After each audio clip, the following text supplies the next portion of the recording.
لهجهن دبن روجها تفان بخير بيت وشبان وجهدار المنهجة حفظ صبية بدمان بايتخت الهولري وقت ميب چندین بابت و مجارا نم دست بروش باش آخات کن دگل هلا پیامنرن خوان کتورا پیامنرن خوشی میباله بکشن سرداوی پیش هات و نکچین باشار و باشار کن کورسانش بدیو یکیشی مجارا گلک تایبته کمی رو بحثب کن تایبته به تورن جواگی و چوانی بکارانی ناینا و یک گرسن آوانا دین به تایبتی نوهری ما کردستان ده کار دکن و زده تر آراسته آوانا جبو خلکی باشور کردستانه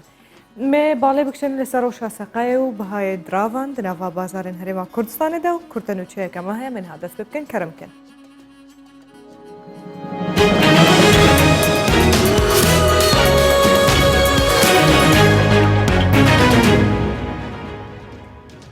حکومت هرما کردستان جبرک جه قرض کارباو نشته جیبونه خوشته با لگورین ویسینه که سرکاتی دیوان انجمن وزیران حکومت هیاما لخوشبون جه قرض کاربا برجه صدی 15 جبوها بشن کاربا حتی رکفته که 11 ببورن یا سال 2020 رش کرد. هروها بریارجی هر ولاتیک تمامی قرض خوا ینکو کتنا سر حدود نشته جیبونه حتی 11 و گرینن به رجای صدا پازشی جلوان لی خوش ببن. به وان نزیکانجی شانده که بلند هرما کردستان لسر پرسا بودجه سردان بغداد دیگه و علی علاوی وزیر دارایی عراق کردستان 24 راگهان کو او کار دکن جبو داویه هیوا ایلوله دا کو پروژه سیا بودجه آماده بکنو دسته که هیوا اکتبر دیجی از پروژه به پیشکش کردن جبو انجمن وزیران راگهانجی کو دمگلک نزیک دوشانده که بلند هرما کردستانه جبو چهار سر کردن پروبلمن راوستیای به تایبت سر بودجه سردان بغداد بکه که کزیجی کرد کو چهار سریا کشند نابرا حوله رو بغداد لسر بودجه جیگیر دکن.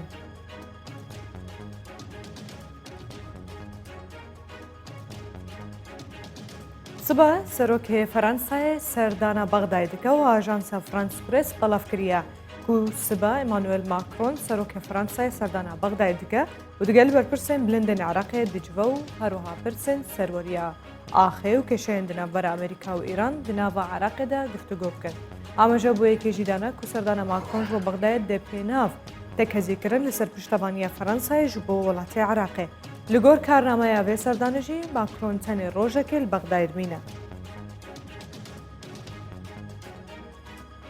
لالیکی دن امریکا بریار انجمن آسایشان دولتی جبو و گراندن چگدارین گرسین داعشه. هل هر یک جه سوریه و عراقش با ولاتن خواهی تو کرد. امریکا پروژه بریاره که جبو و گراندن چگدارین دزگیر کردن داعشه لعراق سوریه جبو ولات خواه یعنی ولاتن کوچه هاتبون جالی اندونزیا و کوات بو پیش نیار کردن ویتو کرد. جه کما 15 اندامان نزدیکی آنکو به تمامی 14 اندامان دنگ به وی پروژه دابون لبل امریکا دیجیونا سکنی و ویتو کرد. برین ها امریکا چندین جار داخواست کربو که ولات وان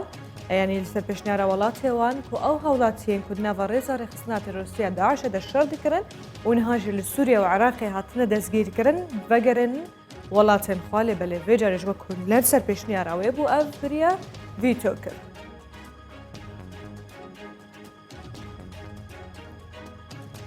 لولات ترکیه خطنه کرن و خنبندان آنکو شبهنه جه 14 پارزگان قدغدکه و وزارتان افخوی ترکیه دپینا ورگری جه زیدتر بلاوبون ویروس کرونای بریارده که آهنگین مهربرین آنکو خنبندان حنه و خطنه کرنه ل 14 پارزگین ترکیه و باکوری کردستان قدغبکه خودین هولن آهنگا و خوشیه لیوان پارێزگەهان به تایبەتی ئەرز و مێژیراگەهاندن گواو بریار زیانەکە زێدە بواندگینە دەکەزیژی دکە و ئاهەنگ و خەنەبەندان بنهێنیژی برێڤە دچن داخوازی دکە و حکوومەت بە بریارە خاوە بچە و بەرچاوێر دۆخە کونها هەی ئەوان هۆڵان vەکن بە بریارên چەند دروستی.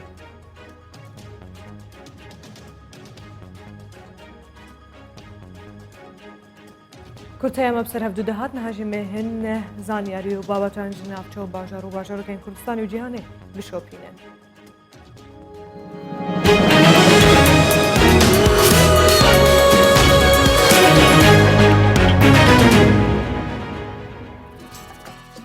خوا بەرهەمێ چاندنیە لە کوردستانی بداوی ناین و هەر تشتێک ژێ کوا بدەر لاندکە شارستانیەت هەیە لاندکە سەرهەلدانا مرۆڤایەتیەیە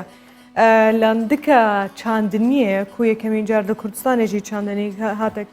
کردنەوە کۆنزانن ئەو ژی دیرۆکایت وەگەرە ژوو بۆ گوندێکی کوردستانی لە دەردۆرە باژارێک کەرکووکیان و پارێزگا کەرکووکێش بلیوەیەکێژی گەلێک بەرهەمێن ناوخۆهانە کو زێدە گرنگی بوانایەداین لێ پێویستە مرۆڤتمی بدە بە حەزکردن حتا کو سوودجێ بێوەرگرتن یەک جوانەژی ئەو جوتیارن هەرێما کوردستانێنە کو بەراورد بە ساڵێن دەرباس بووی نەهاوێجە کێمتر گرنگیە بچاندنە توتنێ دیدن دەگۆر و ئەو دبێژن لێ بەلێ بەشێک جوان جوتیارانژی ئەم بەتایبەتی گوندێن سینۆرێرانە دەستبەرداری وێ پیشەیە نابن و دەبژێ نابەردن یعنی بجۆرێکیژی کو جۆرەك توتنێک تایبە دچێنن بهناوێنا و دبێژن تاماوێنا دەماکشاندنێدە gelek تایبەتە بەراورد بە توتنە وانجگەرێن حازریە کوێ دناوە بازاراندا توتن چاندن و لێکردن حتا دیگها بەدار و ینی حتا جهت تێشەوتاندن دوێژن کارێکی هەرەوەرزیە نەتیمی هەیە هەروەها گونشین ئەوی کاریژی بە هەرەوەرزی ئەنجام دەدن یانەوەرزیشم بەبەست جێ ئەوە کوب و کۆم ئەنجام دەدن وی کاری یعنی هەرێک ژوالی کاریایە دی دکە حتا کو بەرهەمی خۆی چاندنیە ژێ بکە وێجاوژی ئەم بەحسە تتنێتکن کەم بزنن باغێوان جهێنوان چاوانە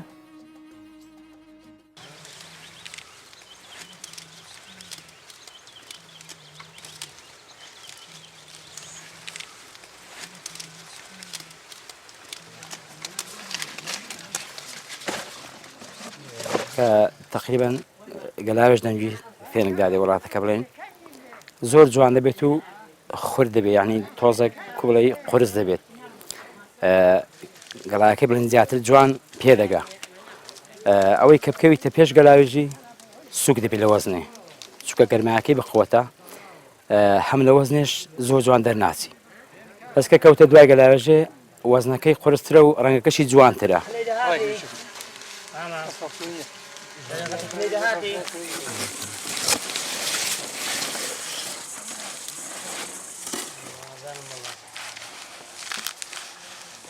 ئەمە دوو نۆتنی دەکەین بێشەما بۆندار بۆندار تەمان کاردێکیشی تقریبا 5-6 مەتر دوور لە خۆت بۆنی دێ بەس هەیە بڵێن بێشەماش هەیە بۆنی نایە بەس خۆشە بەس ئەو دوو نوعانە زیاتر دەکەین لە کاملە زیاتر ئەوانن باوە بڵێم لە شوێنە ساردەکان زیاتر مەد لە منتقەی گەرمێنێ زیاتر ئەوەی کە دەکرێت تۆگەژە و تۆقوچێ ئەوان زیاتر بەکەر ئێرە نایە بەخوای بەتەنیا زۆر بە زەحمەتە ئەمە زیاتر دەیکەن هەرەوەزی بڵین ئەگە هاوکاریەک نەبین زیاتر لە سێشتان دەیکەن هەرەوەزی یەکیان لە چاندنێ دووەم لە بژارێش لە پێوەکردنێش ئەو سیانە دەتوانی بیکەی هەرەوەزن خۆی دیکە بخۆتی دێکێ کارتێ جۆتەیە سەرە ئاودانە ئەوانە هەمووی بەخۆ دێکێ بەڵام زیاتر ئەوان دیکە دەبێ بە هەرەوەز بێ چاترە ئێستا مەسە کابرای نەزان پێی وەکات قەتی پێوە نەکردبێ زۆری قورس دەکا زۆر ئەگە قورسیش بوو دەسوڕێ ناوپەنگی دەکات ناوەکەی دەڕزی کە بزڕزی معناوەیە بەکەلک نایە دەبێ وای پێوەکەی وەسەد بێ نە زۆر بێ و نەکەم بێ نەبسووتێ لە بەرتایە و ناوپەنگیش کا بڕزی دەبێ حەلی وەسەد بێ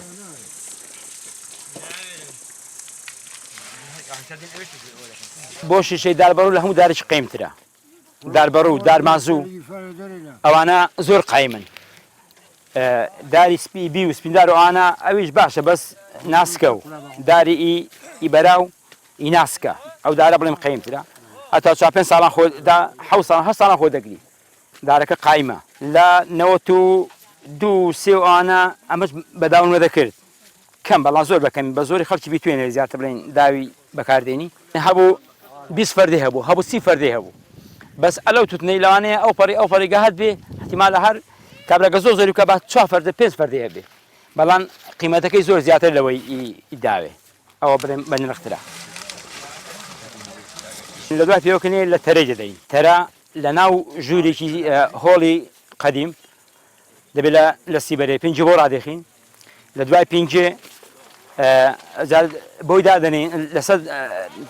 پێنجەی دادەنێن بەڕیز هەمووی پێکەوە لە پەسێرین هەمووی بکەویتە سەرێکەوە بەڕیز هەتا 3 شەوان تەرەی بگری بۆی تۆزێک زیاتر زەر دەبێت بۆنیش خۆش بێت ناو پێنجێدا ئەو زار یەکسەر دێنە لەبەر تا هەڵی دەخین و ڕۆژانە گە گەرما بێ زۆر دوو جا وەردەگیرن خۆ یەک جار وەردەگیرین هەموو ڕۆژ دەبێ وەرگەڕێ بۆی ڕۆکی سپینە بێ وێکی سوود بێ دەبێ وەرگەڕن لەبەر زینێش و لەبەر سپیبوونێش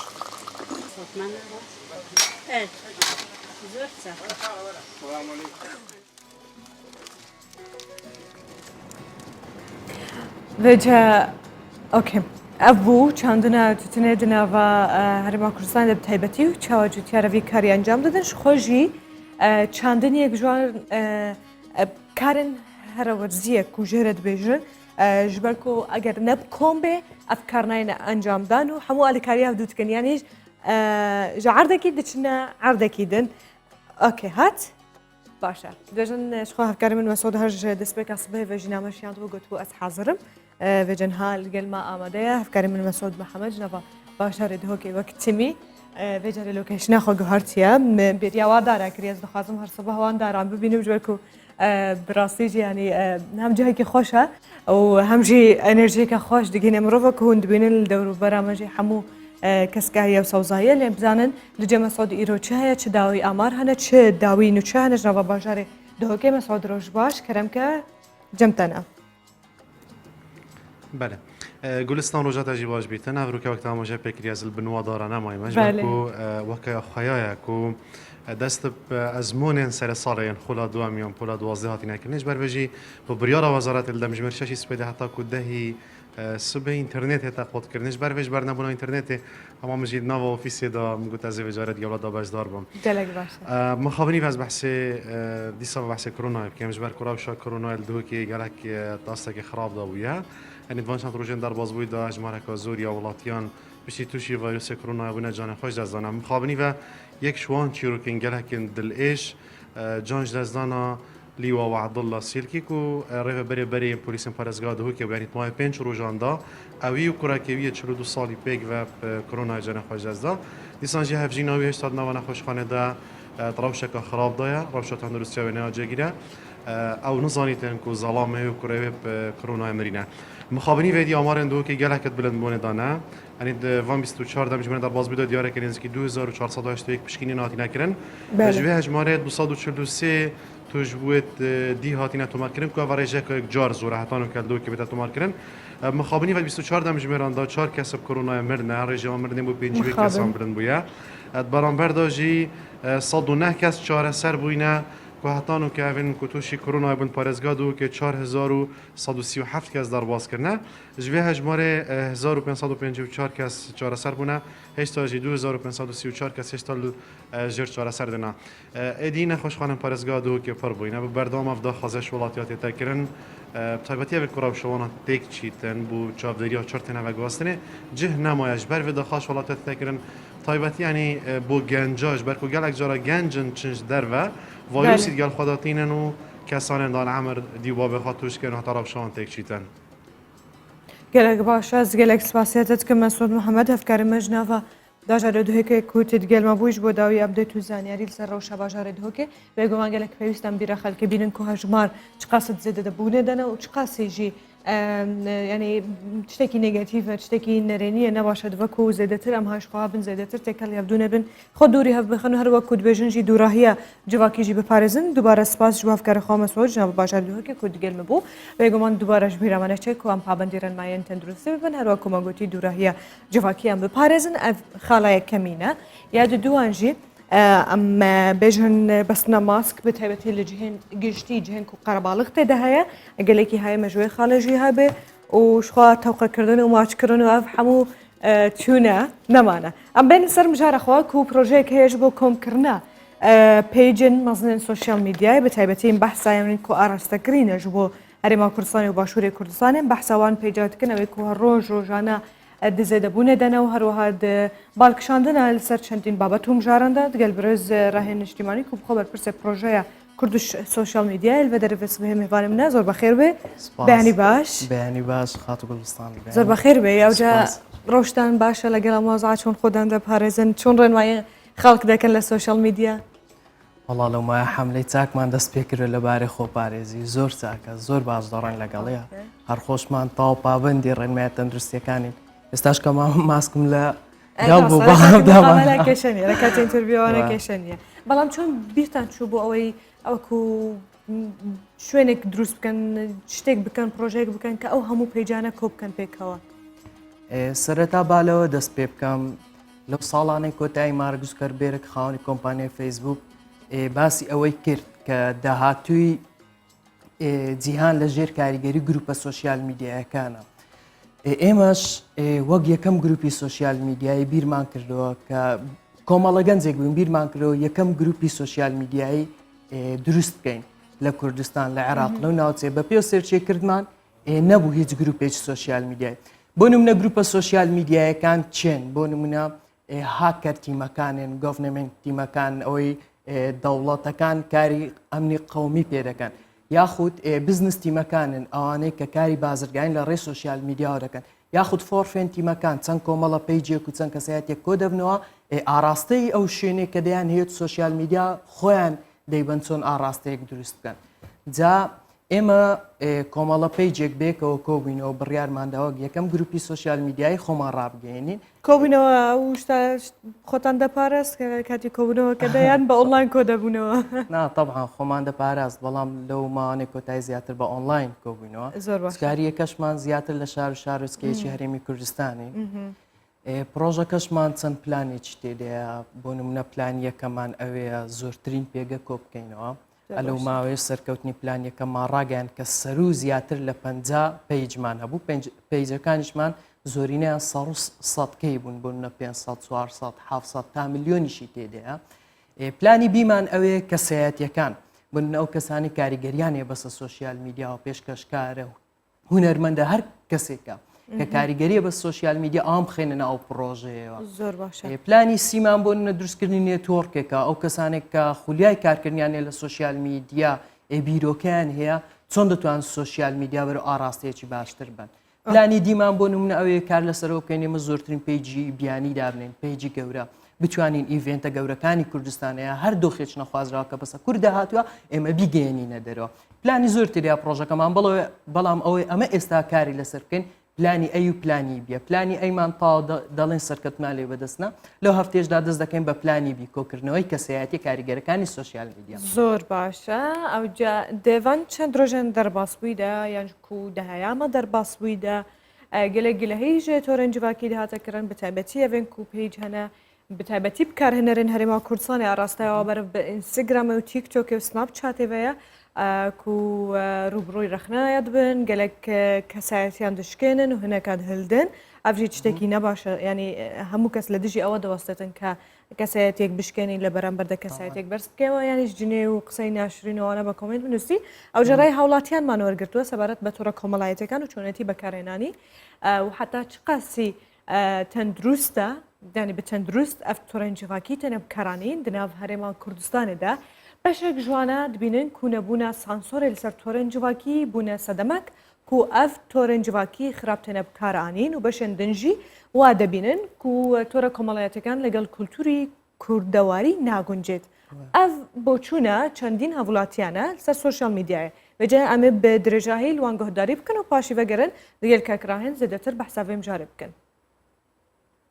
ئەوەی لە کوردستان هەیە کە تۆڕی کۆمەڵایەتی زۆر بە خراپی بەکاردێنێت و زیاتر بوو تەشیرکردن بۆ ئاژەوانانەوە بۆ دروستکردنی کێشە بەکاردێت. پێشنیاری ئێمەوەیە کە تۆڕەکانی کۆمەڵایەتی سانسۆر بکرێ لەلایەن حکوومەتی هەرێمی کوردستانەوە بۆ ئەوەی هیچ چیتر تەشیر بە خەڵک نەکرێت چیتر کێشە دروست نەکرێت. پەیجێک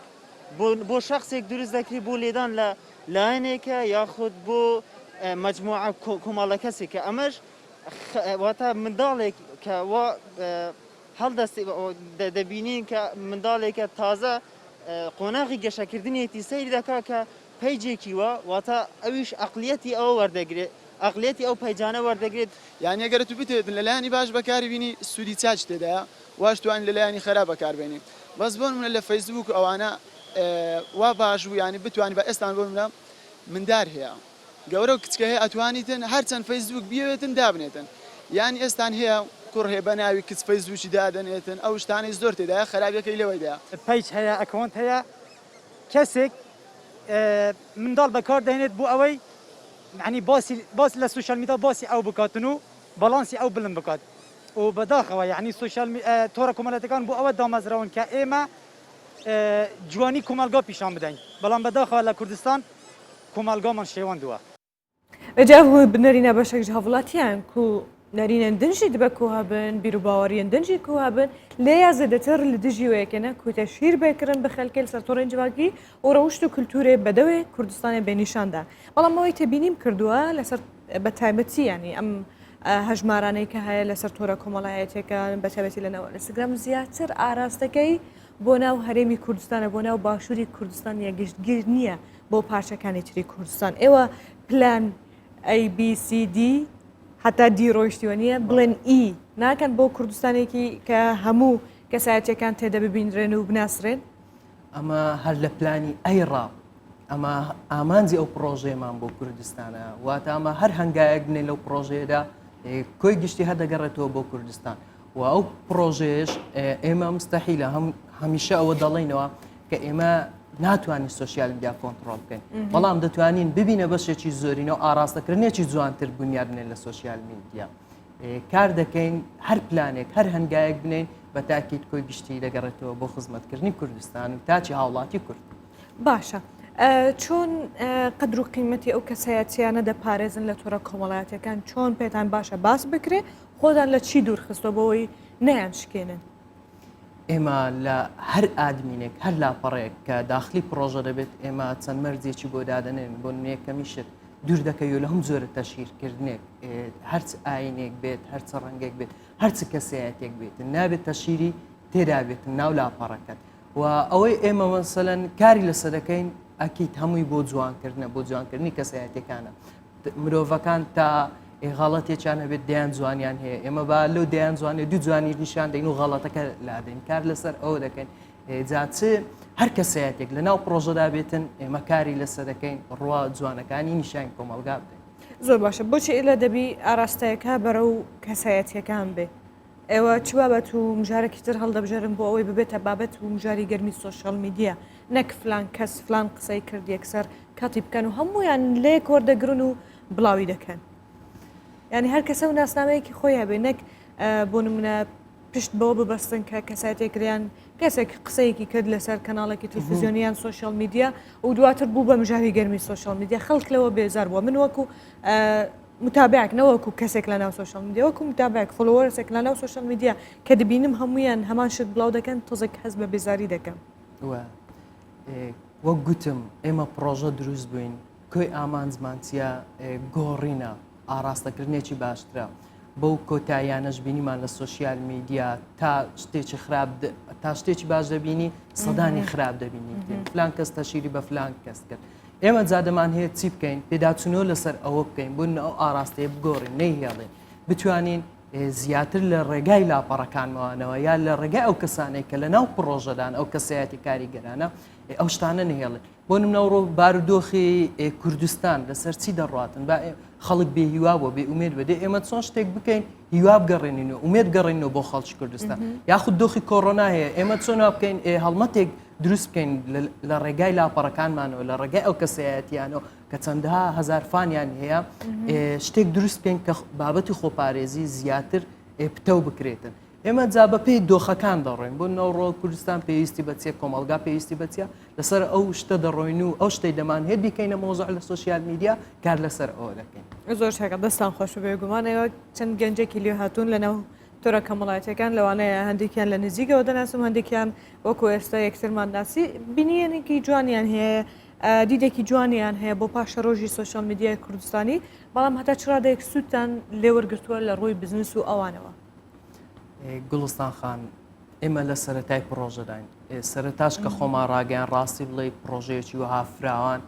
پێویستی بە سەپۆرتێک پێویستی بە پاڵپشتێکی زۆر هەیە بەڵام لەگەڵ ڕاگەیاندنی پرۆژە و دۆخە نەخوازراوی کوردستانی بەسەر داهات و نەک کوردستان کۆی جیان کە باردۆخی کۆڕۆنا بوو ئێمە پرۆژەکەمان ماوەیە گۆستان بەڵام ماوەی مانگێک مانگونیۆک دەوێت ئەکتیڤمان کردێتەوە لە ڕووی بزنسەوە هێشتا کە ئێمە گرێبەست هیچ شتێکمان لەگەڵ هیچ لایەک لەگەڵ هیچ کۆمپانیایەک نەکردووە بەڵام ئێمە دەوێت لە داهاتوودا بۆ زیاتر فراوانکردنی پرۆژەکەمان گەورەکردنی پرۆژەکەمان دەبێت بیر لەوە بکەینەوە گرێبەست دروستکەین لەگەڵ چەندان شوێندا ئێمە لە خاڵی دەستپێک داین سەرەتا داین ئەوە ئێستا ئێمە پێویستیمان بێت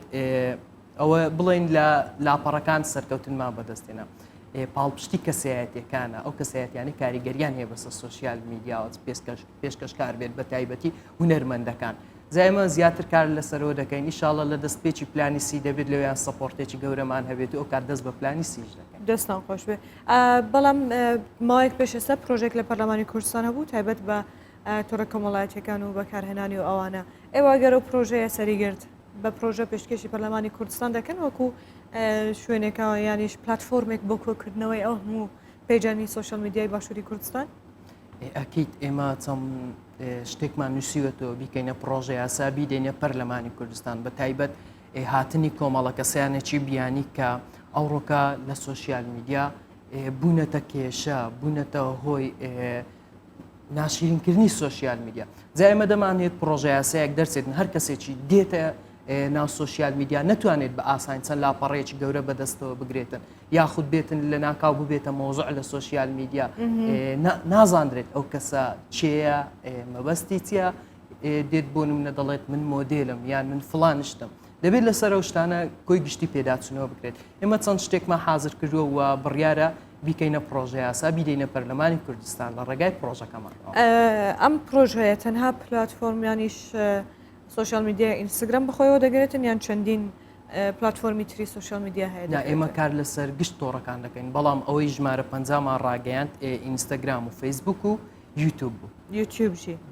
زۆر باشە ئەگەر کەسێک هات بۆ نونە کەسێکی ناسرااو بوو ڕوبەڕووی هەڵوێستێکی ناشرین بوو یان موقفێکی ناخۆش بوو ئێوە پشتگیری ئەو کەسانە دەکەن لەو کاتەدا ینی هەوڵ دەدەن ڕووە باشەکەی دەربخەن و خەڵک ئەو شتەی تر لەبیر بکاتن ئەی تەوان وەک گوتم ئێمە بۆ ئەو دروست بووین ئاراستەکە بگۆڕین و هەموو هەوڵێکی خۆمان دەخینە گەر تاواکە ئەوی بتوانین ئاراستەیەکی باشتر بنیاد بنجات بۆ کەسایەتی بێت بۆ هەر کەسێک بێتن کە لە ناو سوۆسیال میدیادا لە چ شتێک پەشیمان بووی پۆستت کردووە و پەشیمان بووی کە ئەو پۆستت کردووە پۆستمان کردبێت باوەڕ ناکەم لە هیچ شتێک لە هیچ شتێک پەشیمان نەبوونە ینی هەمیشە پەیڕەوتان هەیە بۆ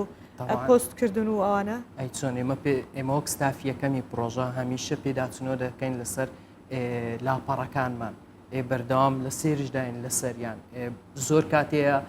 بەر لۆی هاتبنە ناو پرۆژە پۆستێکیان کرد ئێمە دەچین پێیان دەڵێن ئەو پۆستە بسڕۆ جوانێ بۆ لاپەڕەکەت ئێمە بەردەوام هەوڵی هێورکردنەوە هۆشیارکردنەوە دەدەین لە سوۆسیال میدیا باشە هەندێک کەسایەتی هەیە نە هونەرمەندە نە پێشکەشکارە نە بێژهرە نە ینی بڵم لەو بوارە نەدا ئێش دەکات بەڵام کەسانی نمونەیەکی زۆر باشی سەرکەوتون کە گرنگیان پێ نەدراوە لە ناو سوۆسیال میدیای هەرێمی کوردستانەوەی کە من تێبینیم کردووە چەندین کەسایەتی بە کاریگەر هەیە بۆچی دوورن لەو کەسانە ینی باریکانێکێک لەو کچانەیە کە زۆر خەڵک حەز دەکات سەیری بکاتن بۆ نمونە دەینیم ینی زۆری تریش هەیە ئادەم هەیە کە ئەویش شتی زۆر بە کاریگەر باندۆر بڵاو دەکاتن بەڵام نابێنم لە تۆڕە کۆمەڵایەتەکان و لە سوۆسیال میدیای هەرێمی کوردستان باس لەو کەسانە دەکرێتن ئێجا فەوزای سوۆسیال میدیا ڕێگای نەداوە ئەو فەوزایە گەورەی ناو سوۆسیال میدیا ئێمە ئەو پرۆژەیە دروست بووین بڵێنەوە هەموو شتە دەکەین ستێپ بای ستێپ کاری لەسەر دەکەین هەوڵ دەدەین ئەو کەسایەتیانەی ئێمە ئەسڵم مەمنونیوان دەبین ئێمە سوپاسیان دەکەین مادام شتێکی جوانیان هەیە لەگە پرۆژەکە ئێمە یەک دەگرێتەوە تەوان ئێمە زیاتر کار لەسەر ئەو کەسانە دەکەین کەسێکی جوانی کەم فۆلۆرس باشە لە کەسێکی خراپی سەدان هەزار فۆلۆرس بۆ ئێمە وایە ڕاستە ئەم پرۆژەیە ئێستا دەستان پێکردەوە نیە بەڵێ خەریکە پلان یەک بە دوای یەک دەست پێ دەکەن هیچ بڵێن ئۆپنەرێکیانیش ئاهەنگێکی تایبەت دەبێتن بۆ بە فەرمیکردنەوەی ئەم پرۆژەیە یان نا ڕێکارە تەندروستەکان جێبەجێ دەکەن ئێمە لە ساڵیادی پرۆژەمان نزیک دەبینەوە 2019 وەک گوتم سەرەتا وەستانمان پرۆژەکە بەڵام لە ساڵیادی وان نزیک دەبینەوە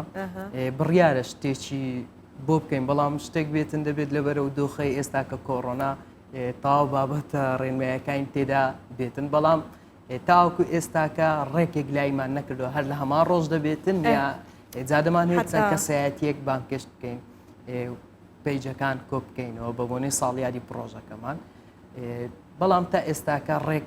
بڕیارمان لەسەری نەداوە ئایا دەیکەین نایکەین لە بەرەم دۆخە بەڵام ئێمە هەوڵ دەدەین ساڵانە هیچ نەوێت دوو ئیڤنت تا سێ ئیڤنت بکەین بۆ لاپەڕەکان لەبارەی پرۆژەکان بۆنە ئێمە زیاتر جەخت لەسەرەوە دەکەینەوە نەک پرۆژە یاسا زۆر گرنگە بەڵام زیاتر جگە لە پرۆژە یاسا بیر لە هاندان دەکەینەوە هاندانی لاپەڕەکان کەسایەتەکان بۆ نمونە ئەگەر بێت و ئێمە بڵێن ساڵانە دە کەسایەتی دە لاپەڕێک گەورە خەڵات دەکرێتن ئەوانەی باشترینیان پێشکەش کردووە لە سوۆسیال میدیا دێ لێرە چی دروست دەبێتن پێشبڕچێ دروست دەبێت ئەو لاپەڕە هەوڵ دەدا ئەو هەوڵ دەداتن ئەو نمونەیەک بوو هێنامەوە ئێمە چەندان شتی تر هەیە بیرمان لێ کردوێتەوە دەمانێت لە داهاتوودا لە ڕێ ئیڤێنتەکان کاریگەری دروست بکەین لە سوۆسیال میدیا جا ئەکیت ئیشاڵە پلان دوای پلان لەگەڵی دەڕۆین و لێرەوە دەمەوێت بە هەموو کەسایەتەکان بڵێم کە پاڵپشتمان بن لەو پرۆژەیە چکە ئێمە پێویستیمانەوە لە خاڵی سەرەتاداین کۆمەڵە گەنجێکین دەمانێت هەرچیمان کردووە ئەو پرۆژەیە سەرکەوێتن بۆ جوانکردن و ئاراستەکردنێکی باشتر لە سوۆسیال میدیا دەڵێ بزنست خوێن دوایان دەخوێنی ڕاگەاندن دەخوێنی شتێکی لەو وارە دەرچی ئایتیمە دەرچوی ئایتی ئۆکێ بۆیە مشکت ڕۆشتەوە بۆ ئەم بەشانە و زۆر بە مارکیش معجەبی کە بیرۆکەکە یەکسەر ڕۆشتە مشکت بۆەوەی جێبەجێ بکە وابزان یەکەمین جاریشە لە سەراسی ڕۆژهڵاتی ناوەڕاستە ئەوەندە پێیج کۆ بکرێنەوە بۆ یەک ئارمانجۆ نییە بەڵێ یەکەم گروپی سوۆسیال میدیاین لە ڕۆژهڵاتی ناوەڕاست بەپێ ئەو سێرچەی کردومانە نەبووە بۆ ساڵانەی کۆتاییدا و مەسەڵەن ئەو تێی مارک کەوتە بەرچاوم جا زۆر سێرچم کە گروپە سوۆسیال میدیایەکان چێن کاریان چیە سێشێکی زۆرم بۆ کرد دوای ئەو بیرۆکەیە هات گوتم ئەو لە مێژە دەمێت لە سوۆسیال میدیا شتێکی جیاواز دروستکەین جا لەگەڵ کۆمەڵە برادێک کارمان لێ کرد و سوپاس بۆ خوددا ئێستا کە پرۆژەکەمان ئەکتیف کردو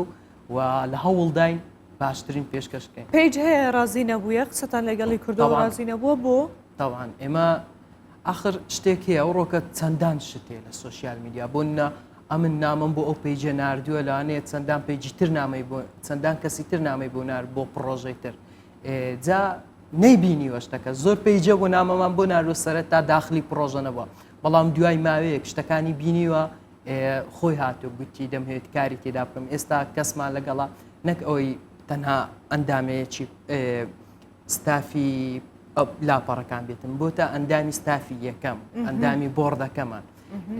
هێندە بە تموحەوە پرۆژەکەی وەرگرتەوە جا ئەکیت ئێمە تا 53 پیجمان کۆ کردەوە لەوانێ نامەمان بۆ سەر و زیاتر لە 100 پیج نارد بێتن ئێمە بەبێ بوونی ئۆفیسێک بەبێ بوونی شوێنێک ئەو هەموو پیجانە وەرە کۆنتترۆل کە هەمووشی بە قسەکردن سلااو هەموو تەلەف بەشێکیان زۆرنیە لەگەڵیان دانیشتن بە تایبەتەوەی لە هەولێرن بەڵام ئەوان لە سلێمانی و هەڵەبجە و دۆ و شارەکانی تری کوردستان هەمووی بە تەلەفۆن بەس لێرەوە زۆر زۆر سپاسی ئەو لاپەڕانە دەکەم کە پاڵپشت بوون لەگەڵمان بوون لە سەرەتای پرۆژە و لە ئێستاشدا بەبێ بوونی هیچ بەرامبەرێک هاتوونەتە ناو پرۆژە ئەوانیش تەنها دەڵێن ئێمە خزمەت دەکەن دەستان خۆشوی هیوا سەرکەوتن خۆشحاڵبووم ببینێت ئەمڕۆ هەروەها پرۆژێکی زۆر زۆر باشە بۆ ئەوەی تۆزێک کۆنتترۆل بکریان بارۆدەخی کە هەیە ئێستا لە سوۆسیال میدیا چونکو بەڕاستی ئەگەروا بڕاتن تێکدەرە نە ئاوادەن کەرەوەیە ئەو بەتایبەتی بۆ ئەو نەوەی کە ئێستا هەیە ئەف نوشێک و تازە هەیە زۆر چاو لە یەکتر دەکەن هەوڵ بدەن ڕوێنەی ڕاستەقینەی خەڵکەکە پیشان بدەن نەکەوەی بچنە ژێر کارگێری چەندین کۆمنتیانیش قسەی نەشیا و ئەوانە جگەلەوەش بۆ چاولێنەکردنی فۆتۆشۆپ و دەستکاریکردنی وێنەکان و ڕسمەکان چونکو ئەوەش زۆر کاریگەری کردووە لەسەر کچەکان کە چاو بۆ نمونە لە چەندین ئەستێرەی جیهانی دەکەن کە شێواز و شکلیان ئۆ واو زۆر جوانە بەڵام ئەوە نابینرێت کە ئەوە فۆتۆشۆپ بە خۆی لە ڕاستی دەوانیە زۆر دەستکاری خۆتمەکە ینی مەبەستم لەو هەموو شتانەیە کە هەیە دەگوزارێت لە ناو سوۆسیال میدیا زۆر ئاگاداری ئەو خاڵانە بن و هیوادارم ببینم لەناو ئەو سوۆسیال میدیای کە لە هەرێمی کوردستان هەیە وەک چۆن هەولێر پایتەختی هەرێمی کوردستان بووتە لاندکێک شوێنێک بۆ کۆکردنەوەی هەموو کوردەکان لە سەرانسەری جیهان ئەو سوۆسیال میدیای کە هەشە هەموو کوردێک خۆی تێدا ببینێتەوە و یەکتر بناسن دەست خۆش بۆ هەرێن نیشتیمانی بەرپرسێ پرۆژەیە کورد سوۆسیال میدیا کوتوێت گەل من بووی گەلێک سپاس و سەرکەفتی بن زۆر سپاس ئەو جواب بزانین ڕۆژی کەشەوە چۆنە لە شار و شارۆ کچەکانی هەرێمی کوردستان باشە؟ زۆر باش خۆشە بچێکی با هەیە ڕەشە باەک هەیە بچێک شێداری هەیە لە بەرێمێ بزان بن کارە و شاسەقای چاوایەکەرم بکەن.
دوێژن پشتی 4 هەیڤان ژمان دناڤە زۆزان و کوێستانên جۆلەمێرگەی li Bakurê Kurdistanê ajeldar û koçer amadekarî dikin ji bo ku koça berovajî bikin ji bo navçeyên piçekî germtir. Koçyanî dema ku cihê xwewar diguhêzin diçine cihekî dî. Vêce koça ajeldariyan û koçeran 3 rojan di doma dirêj dike ji ber ku 3 rojan bi rê de dibênin heta ku xwe digihînin wan ciha. Ew şîr û mast û penîr ku divê heya me de berhemanîne wek çavkaniyek ji bo paryananê xwe an ku peydakirina mijûra jiyana xwe difroşin. Vêjeka bi hevdûre bibînin. لەگەڵ گۆڕانی کەش و هەوا و ساردبوونی کەشی ناوچە کوێستانیەکانی پارێزگای جۆلەمێرگ لە باکووری کوردستان ئاژەڵدار و کۆچەرە وەرزیەکان دوای 4 مانگ مانەوە لە بەرزایی 3300 مەتر لەسەر ئاستی دەریاوە ئێستا ئامادەکاری دەکەن بۆ ئەوەی بگەڕێنەوە ناوچە گەرمەسێرەکان. کۆچەریەکان کاتێک ڕوو لە کوێستانەکان دەکەن بە ئۆتۆمبیل کۆچ دەکەن بەڵام بە پیادە دەگەڕێنەوە و 30 ڕۆژ لە ڕێگا دەبن. Göçerlik hayatı çok güzel.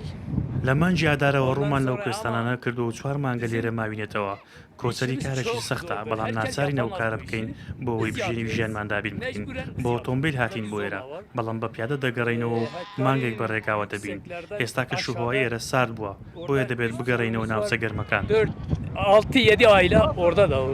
şimdi orada. کۆچەریەکان و ئاژەڵداران لە ماوەی 4 مانگی ڕابردوو لە کوێستان و بەرزاییەکانی پارێزگای جۆلەمێرگ ماونەتەوە. لەم گەشتیاندا جگەلەوەی لە تەکنەلۆجیا و ژاوەژاوی شار دوور دەکەونەوە. هاوکات ماست و پەنیر و چەندین بەرهەمی سپیایی بەرهەم دەهێنن کە ئەو کارە زیاتر خانمان ئەنجامی دەدەن. Vêca 25 roj di 24 roj de em vê ceherin bertêla jî piço piço sar dibe çêya jî kêm dibe. Vê ittifaqê Xwedê em jî vê ceherin cizîrê û heta şîr be em ê bidoşin em ê hakî bikin panîr em ê bikin eyara de bikin bîdona de vêca Xwedê hes em ê bin memleket bifroşin. Biharê hatî nêre em ê pazı doşin em penîrî çêtken em lorka germ dikin em mastı çêtken. Çadrê xwe em ê li vêrê vedan em ê bin ve gavan şo em ê çadrê xwe rakin û em ê jor daçin. ساڵانە لە مانگی ئادار کۆچەری و ئاژەڵدارانی ناوچەکانی سێرد، باتمان و شەرناخ بە مەبەستی بەخێوکردنی مەڕ و ماڵاتەکانیان ڕوو لە کوێستانەکانی بەرچەلان دەکەن کە زیاتر لە 3300 مەتر لەسەر ئاستی دەریاوە بەرزە و 4 مانگ لەو ناوچە شاخاویانە دەمێننەوە. ئەو شیر و ماست و پەنیرەشی بەرهەمی دەهێنن وەک سەرچاوەیەک بۆ دابینکردنی بژێوی ژیانیان دەیفرۆشن. خۆش بوو خۆشی ئەو گەلێکی دۆستن دە درێژای یاساڵێدا وارەخوا دەگوهێزن دەچێن لە گۆر سەرمایە و گەرمایە و گوهرتە ناوەرزەوە و ناگەلێکی دۆستن لێ پەلە ئیدی ئەو ژیانە کۆچەرایە و ڕۆژە خۆدا ئەوی کاری ئەنجام بدن و حتا ڕۆژە ئی ڕۆژی بەشەی گەلێک مەزن جوان مایە لەسەر ئەنجامدا ناوان کاران دەیان بەحسا کۆشکەکە دیرۆپکی بکەن کوژێرت بژن کۆشکە ئەسحاق یا پاشایە کو بە بەشداریە چەندین مۆدلە نافدار و شاجوانن بەرەیەن تورکێ نمایشە جلو بەرگان برێڤە چوو گورکو هاتیە چێکردن ئەو ئیڤنتە تایبەت کۆشکە ئەسحاق پاشا 400 ساڵی بەرینها هاتیە چێکردن و 116 ژوران پێکتێن نمایشگار دەبێژن هەست بێ ئەفسونە کۆشکێ دکن و بانگل هەموو ئالیا دکن هەر کەسێکی دکن کو گرنگیە بدن شونوار و هێندورەکەیان وەسە Koşka İshak Paşaku 400 salın li ser piyane ve care meyvandariya nümayişa cilubergan dike. Nümayişin cilin zivistanê yên kompanyeke Fashion Show li navçeya Bazîdeya Agiriyê Koşka İshak Paşayê dest pê kir. 22 jin 6 zilan bigiştî 28 model tevî koreograf û berpirsên kompanyê hatin bazîdên. Doğu Beyazıt'ta doğduğum yerde böylesine bir organizasyonu yapmaktan dolayı Ez li Bazîdê ji dayîk bûme û gelek dilxweşim ku niha li vê deverê faşîneka wiha li dar bixim. Li gelek welat û bajaran me karên mezin kirine. Gelek şehnazim. Li bajarên xwe çalakiyeka wiha dibînim. Di nav nümayişkarên Cilûbergan de kesayetên navdar û şaciwanên berê yên Tirkiyeyê jî hene. İlk defa geliyorum buraya ve یەکەم جار تێم vê derê pir li ber xwe ketim ku bû dîtina vê derê ew qas dereng mame. Efsûna vê derê heye. Aliyê başê petayê ev bû ku me deverên ciwan yên welatê xwe dîtin. Çîroka çêkirina koşkê gelek balkêşe. Deverek bêhempa ye. daha fazla tanımak olduğunu düşünüyorum. Koşka İshak Paşaku li beramberî çiyayê Agiriyê û ji 116 jûran pêk tê bala serdêran dikêşe. Model dibêjin koşkê bandoreke baş li wan kiriye. Ben de çok mutluyum. Evet ilk defa geldim. من زۆر بەختەوەرم جارێکی دیکە خۆشیم لە پیشەکەی خۆم بینیەوە کە لەگەڵ مرۆڤە باشەکان کار بکەم و دەوروبەرێکی زۆر جوان دەبینم. سوپاسی کاک حکمت دەکەم کە ئێمەی گەیاندە ئەم ناوچە ئەفسوناویە. Tabii ki sizler aracılığıyla Bername de sê roj berdewam bike û derveyê Koşka İshak Paşa li deverên süruştî yên gundê Meşarê, Çala Meteorê û Çiyayê Agirê jî nîmayîş bên kişandin û girteyên nîmayîşê li pêncî welatan bên nîşandan. ئەم بەردەوامن لەسەر شۆپاندنە ڕەوشە باشەر و باشەوەکەن کوردستانی و ji پایتەختê هەولێرê هەفکارە من هۆشمان سادق خۆ digelme be هۆشمان ڕۆژ باش داوی ڕەوش و شتێن کو هەیە درا بە باشەری هەولێرە دەوێ لە عادێتە بێ کەرەمکە گوڵستانم کاتت باش منێ بە کورتی باسی ڕۆژەفی ئەمڕۆ شاری هەولێر و سنووی پارێزگای هەولێر بکەم سەبارەت بە تاقیکردنەوەکانی وەرزی دووەمی پۆلی 12 ئەمڕۆ یەکەمین ڕۆژی تاقیکردنەوەکانی پۆلی 12ەیە کە لە سەعات 8 تاقیکردنەوە دەست پێ دەکات بۆ تاقیکردنەوە 3 ساعات کات دانراوە و بۆ لەسەر داوای وەزارەتی گواستنەوە گەیاندن و وەزارەتی پەروەردە یاڵەکانی گواستنەوە لەلایەن کۆمپانیەکانی ئینتەرنێت ڕاگیراون و ئەمە بۆی کەوا ڕێگی بگرێت لە غەش و لەبارەی ڕوبەڕووبوونەوەی ڤایرۆسی کۆرۆناش دوایەوەی کەوا کۆمەڵێک ڕێگار گیراوەتە بەر بۆی کەوا حکوومەتی هەرێمی کوردستان هەوڵدات بتوانێت ڤایرۆسی کۆرۆنا کۆنتترۆل بکات یاخود ڕێگری بکات لە زیاتر بڵاوبوونەوەی ئەمڕۆژ بەشداری وەزیری تەندروستی و پارێزگاری هەولێر و ڕێکخراوی تەندروستی جیهانی هەڵمەتێکی نوێ بۆ ڕوبەڕووبوونەوەی ڤایرۆسی کۆرۆنا لە سنووری پارێزگای هەولێر ڕادەگەن ئەو هەڵمەتەش بۆەوەیەکەوا بتوانن بۆ قۆناغی دواتر چۆن هاوڵاتیان خۆپارێزی بکەن چۆن بتوانن هاوڵاتیان زیاتر هۆشیار بکەنەوە لە ڕوبەڕووبوونەوەی ڤایرۆسی کۆرۆنا سەبارەت بە ڕۆژەفی دیکەش ئەمڕۆ دەستگای نیشتیمانی پێشمەرگە کۆمەڵێک ئیمزایان کردو کە نزیکەی 130,000 ئیمزایە ئەمڕۆ دەچنە پەرلەمانی کوردستان داوا لە لیژنەی پێشمەرگەی پەرلەمانی کوردستان دەکەن بۆی کەوا ئەو ئیمزایانە بکاتە پرۆژەیەک و بۆی کەوا ڕۆژی نیشتیمانی پێشمەرگە دیاری بکرێت و لەبارەی تەوەرەکەی ئەمڕۆی ڕۆژباش کە باز لە سوۆسیال میدیا بوو منەوەی ئاماژە بۆ بکەم پێشتر لە پەرلەمانی کوردستان پێشنیازی یاسایەک ئامادە کرا بەڵام دوایەوەی کەوا دەنگدانەوەی کێبوو کۆمەڵێک رەخنەی لێگیرا لیژنەی ڕۆژبی و ڕاگەانی پەرلەمانی کوردستان ڕێکەوتن لەسەرەوەی کەوا ناوەڕۆکی ئەو پرۆژە پێشنیازی یاسایە بۆ ڕێخستنی میدیای ئەلکترۆنی لە هەرێمی کوردستان ڕابگرن بەڵام لە داهاتوو لە ڕێگەی کۆمەڵێک وەرکشۆپ و لە ڕێگەی کۆمەڵێک توێژینەوە دەیانەوێت ناوەڕۆکی ئەو پێشنیازی یاسا بگۆڕن بۆی کەوا هەرێمی کوردستان لە چوارچێوەی یاسایەکدا بتوانن میدیای ئەلکترۆنی ڕێک بکەن.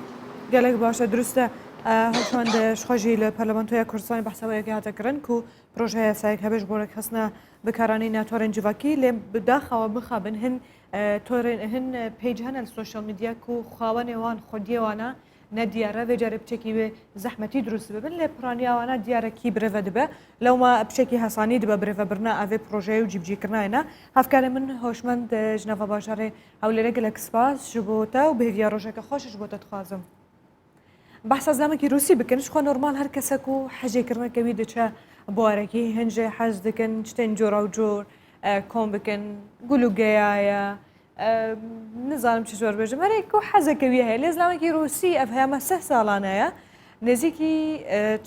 چقاس ئۆتۆمبیل ئەژۆر نابێژم ها چقاس ئۆتۆمبیل ئەف 3 ساڵە وان ئۆتۆمبیلن کەڤن کۆم دکە و لەسەر ڕووبەرەکە بەرفڕەح ئەو پارکردنا و حتا نەهاشتی زۆر بێژم 300 ئۆتۆمبیل ژە هەموو جۆرێن کەڤن کۆمکردنا دناوان دەژی هەن ئۆتۆمبیل هەنە و گەلێکی بناو دەنگن و دەڤێگەرن سەردەمی سۆڤێتێ و هاتنە بکارانین وی چاخی هاتنە بکارانین خواستەکە زێدە لە سەروان ئۆتۆمبیلان هەیە لێ ئەو بە هیچ شێوەیەکی ناخوازەوان بفرۆشێ تەنێ پارێزگاری لوان دکە کەم بەدورە بینن. لە سوچێکی ئارامی رووسیادا لەسەر ڕووبەرێکی زۆری زەوی هاوشێوەی کێڵگەی کشتتوکاڵی سەدان ئۆتۆمبیلی کۆن و مێژویی کە دەیان ساڵە لەم شوێنە کۆکراونەتەوە و ماونەتەوە. میخائیل لەگەڵ باوکی 30 ساڵە ئەم ئۆتۆمبیلانیان کۆ کردوتەوە کە زیاتر لە 300 ئۆتۆمبیلی جۆرە جیاوازەکانی سەردەمی سۆڤێتن. میخائیل کراسێنێست کارمەندی پێشووتری کارگەی دروستکردنی ئۆتۆمبیل بووە لە مۆسکۆ. ئەم خولیایی لە باوکیەوە بۆ ماوەتەوە. ئەو دەڵێت هەر لە منداڵیەوە ئارەزووی بۆ کاری میکانیکی و ئۆتۆمبیلەکان هەبووە.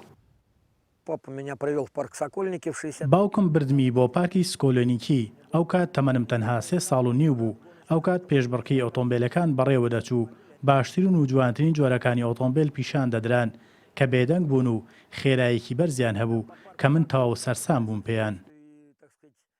کۆکردنەوە و هەڵگرتنی ئۆتۆمبیلەکان سەرەتا بۆ میخائیل کارێکی ئاسان نەبوو. لە نزیک ماڵەکەی خۆی زیاتر لە 30 ئۆتۆمبیلی بەناوبانگی کۆ کردەوە. ئەو وەک خۆی دەڵێت بەهۆی خراپی و بچووکی شوێنەکەیان زۆربیان خراپ بوون و تێک چوون. لە نێو ئۆتۆمبیلەکانیشدا زۆربیان نیشانی بازرگانی مۆسکۆڤێچیان لەسرە.